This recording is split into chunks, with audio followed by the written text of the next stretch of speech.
Well, we want to welcome everyone here to another edition with Jim T. Chong, the walk star legend maker.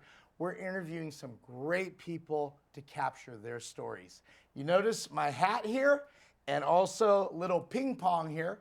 We're going to be implementing what we call Kung Fu Country. Yes, that's what ping pong is all about. But in all sincerity, I love this hat. This is from a historic town called the town of Locke.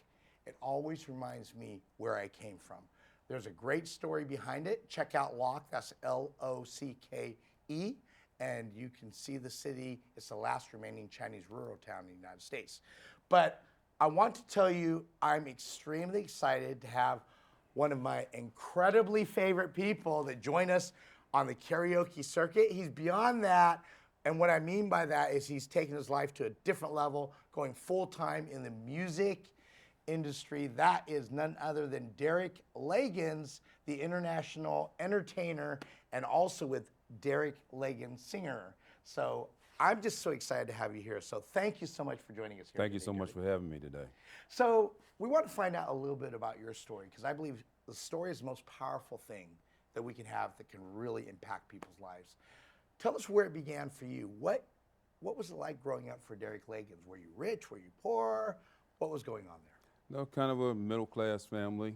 Dad in the service. Kind of grew up in church.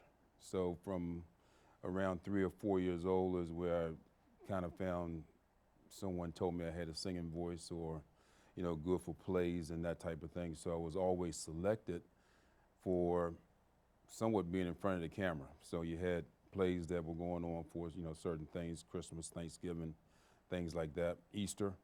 I was always involved in those things. Singing kind of came as a secondary thing, didn't know about singing, but you know, you hear music and then you just start to just join in. I had an ear as a very young person. So father was a drummer for Sarah Vaughan. So there's some music, you know, background, you know, in my family. Pretty much besides grandmother and mother, I'm kind of the only one in the family that's a singer. Really? Right. That's surprising. Now, did you grow up singing in church? And if you did grow up singing in church, I'm sure you did, what was the songs that really inspired you?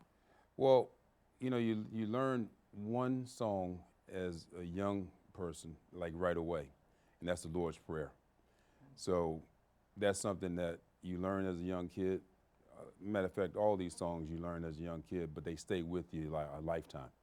So that was, gospel song would have been the song that would have been planted into one person, you know, then the Lord's Prayer was it.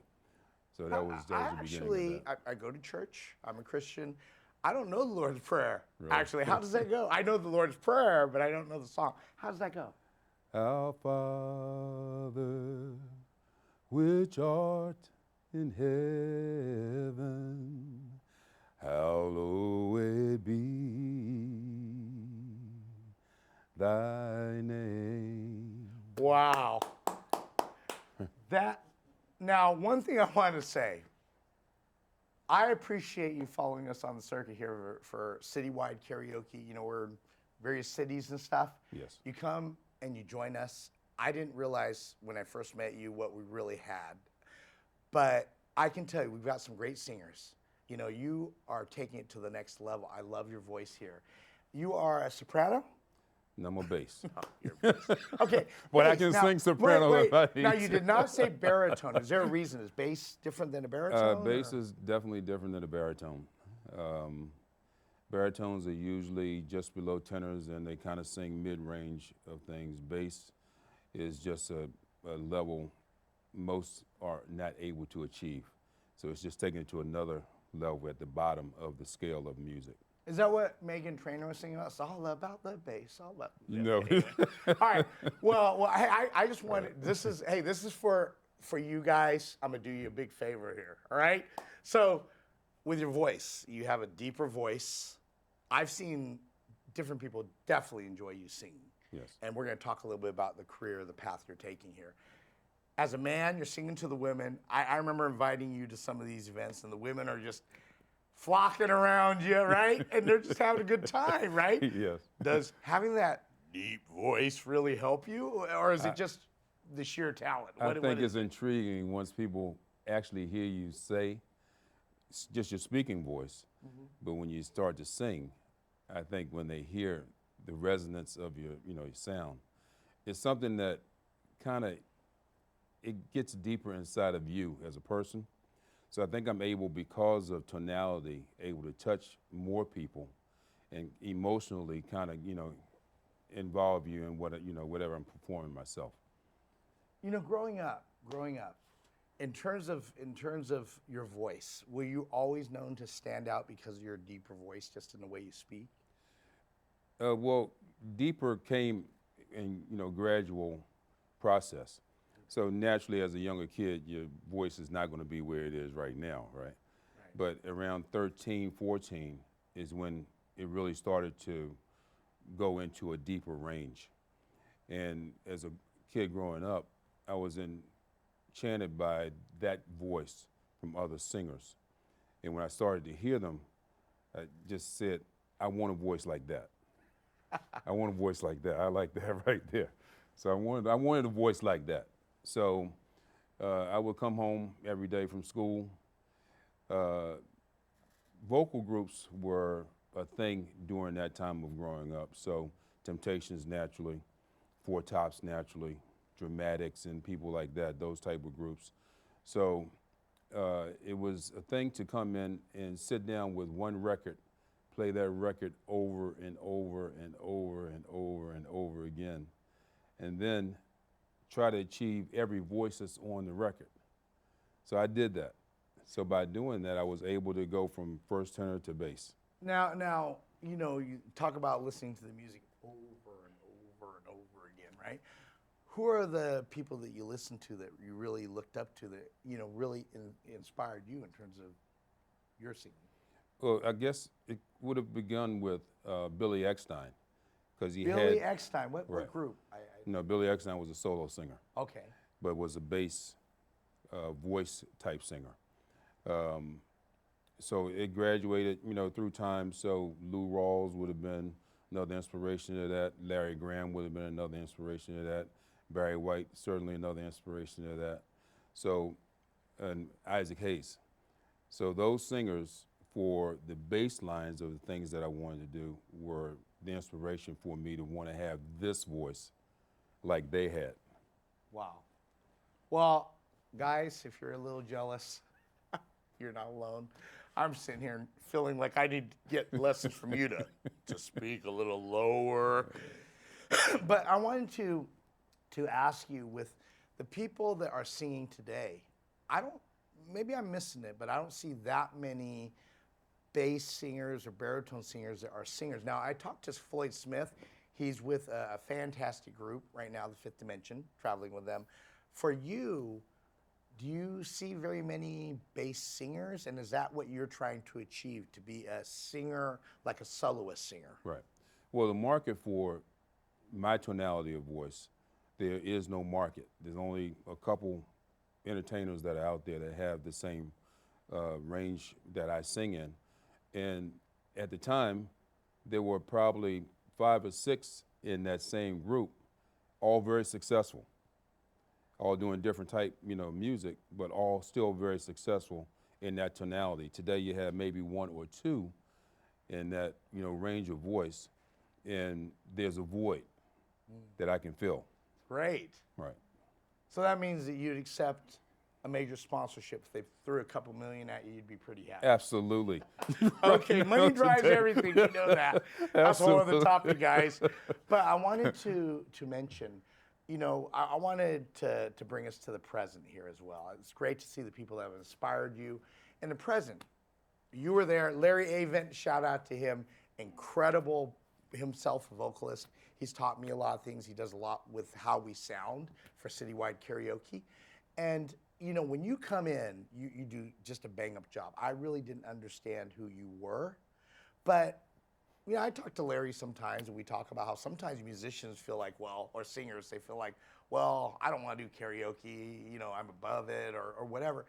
What is your perspective of karaoke? Is it something that is lower grade, or what is your perspective? Absolutely not. Karaoke actually gives you a platform that if you are nervous in front of people, it gives you a platform to actually hone in on your talent and get the nerves and the jitters out of your system so that when you get on a live performance, you actually can do it and do it relatively, calm. You can put your emotions into what you're doing as opposed to putting your emotions into being afraid. So it's better, that gives you a stage to actually hone in on your talent. And you don't have to worry about being great, good, indifferent. Everybody's going to like you because you have the nerve to get up in front of them and do what you do. This is what I love about karaoke. And if you're listening out there, I hope that you really take opportunities to just overcome your fear. And that's what I love about karaoke is that I see people overcoming things all the time. I see people, they do it to relieve their anxiety. They do it to overcome. Some people just do it to relax. Some people are taking the road and trying to be professional. And I view it as a way that you get a chance to be able to sing, practice multiple times, and you don't have to take it so seriously, right? That's exactly right. Do you think this is a legitimate platform for up and coming singers to really take to be able to develop their skills, hone their craft, and then take it to the next level? What are your thoughts? I believe it is. And as I just alluded to, it gives you an opportunity to actually get out in front of people and test yourself. You get to find out how you're being received. You get to try different things to see if they are receivable or not receivable. But the biggest thing is that you build a confidence within yourself that should you be able to take it to the next level, you're taking it with a smoother platform as opposed to just kind of jumping into the fire and now you're nervous, you don't know what to do, you're looking everywhere, you got 1,000 people looking at you, and now you don't know what to do. Your knees are rocking, hands are shaking, you're sweating, you're doing all these things, and you're just not doing, you're not comfortable in presenting your act for the people who will come to see you. Yeah, you're very legitimate. I'm not, I'm more of a speaker, moderator by trade, and so I've done a lot in terms of media and stuff. But in terms of singing, a little different. I've done karaoke, not so serious, but I realized time after time, because we're out there now several times a week, right? We're setting up, and we see different singers, and I'm loving it. The first time I was thinking country, I'm thinking to myself, what are people going to think this Asian guy singing country? Right. But I realized over time, I'm getting compliments. People are feeling like, wow, you're actually sounding pretty good. Hence, Kung Fu Country, right? Right. I did get that, guys. KungFuCountry.com, not populated yet. It is coming. Yes, I'm serious when I make little implications like that. But the whole thing is I find myself being better and better and building my confidence, just like what you said as well. Right. I want to talk a little bit real quickly about just your resonance. Have you ever thought about your tonal quality, the healing properties there? I'm sure that you've had it mentioned how people feel very soothed listening to you. Just your thoughts on that. Well, your personality kind of is shown through your voice. Mm-hmm. And I've been fortunate, I guess, blessed in a lot of ways that when I speak to people, they have an openness to kind of tell me life stories. I don't know how this happens, but there are times I'm sitting in front of a person and they're telling me stuff that they probably wouldn't tell the next person. Right. But they feel comfortable enough in sharing those experiences with me. And, you just need to be an ear a lot of times. You don't need to be the person directing someone to do X, Y, Z. You need to be an ear because they chose you to be that ear to maybe, help them get through whatever's going on with them in their life at that time. You're kind of reiterating a lot of things. Beverly Johnson, also incredible singer, just won this pageant for this royal pageantry. That's awesome. And one thing she said is that with everything that she's done, it definitely helps her overcome things as well. Just kind of reiterating what you said as well. Right. And one thing I wanted to emphasize to people is that you don't become a singer just because you say you're a singer, right? You got to practice. You got to be at it. What are the songs that you sing maybe one or two songs that are your favorites, and why do you sing them? Well, the song that most everybody loves when I come out and actually sing is You'll Never Find Another Love Like Mine. That's a Lou Rawls song. I love the song. And I'm probably the closest in tonality and presentation to how he actually sings the song and performs it. Luther is another fan favorite of mine. Teddy Pendergrass, another fan favorite of mine. Barry White, another fan favorite of mine. But with Luther, House is Not a Home. And that seems to be a song that when I sing it, people are kind of in awe to even hear me sing it, number one. But I'm one of these people. I believe that if you're going to showcase another person's song that's a legend in this business, you should do that song credibility.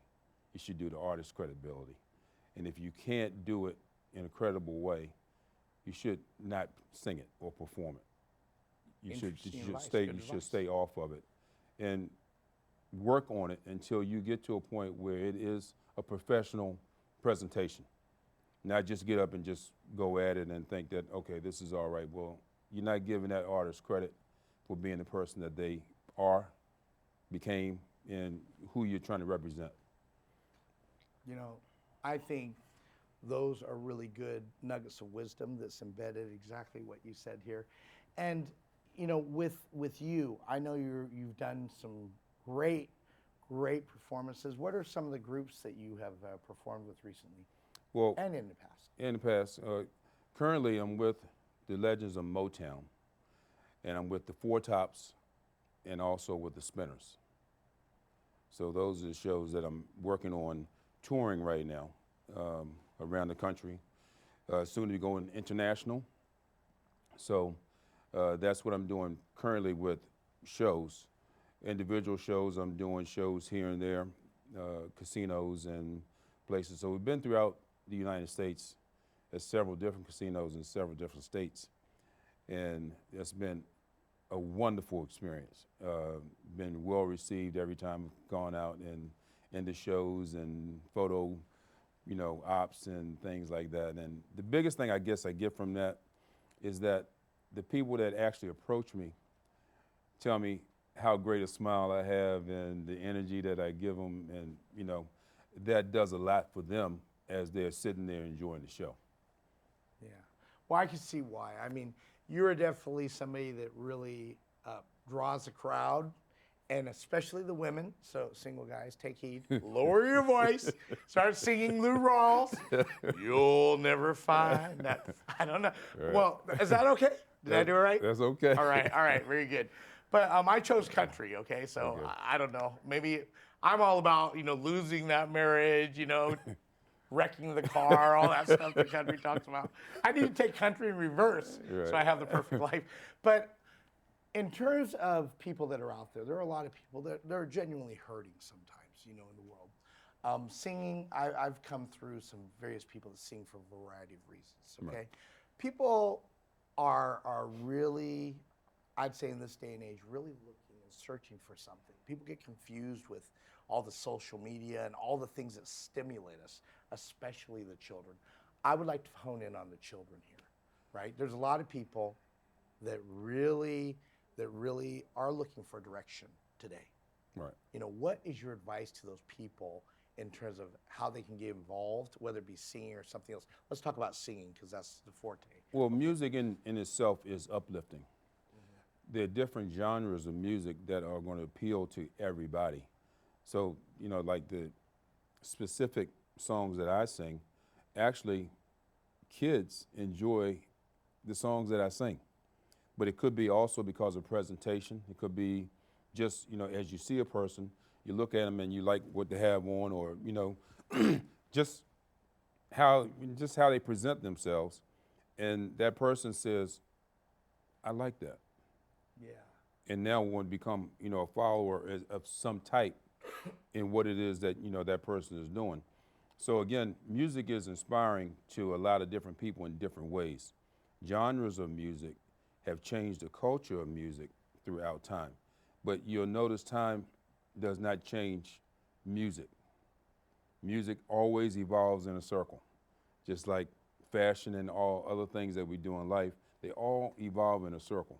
So what you think is out of touch right now comes back in another couple of days, is out of touch again, comes back in another couple of days.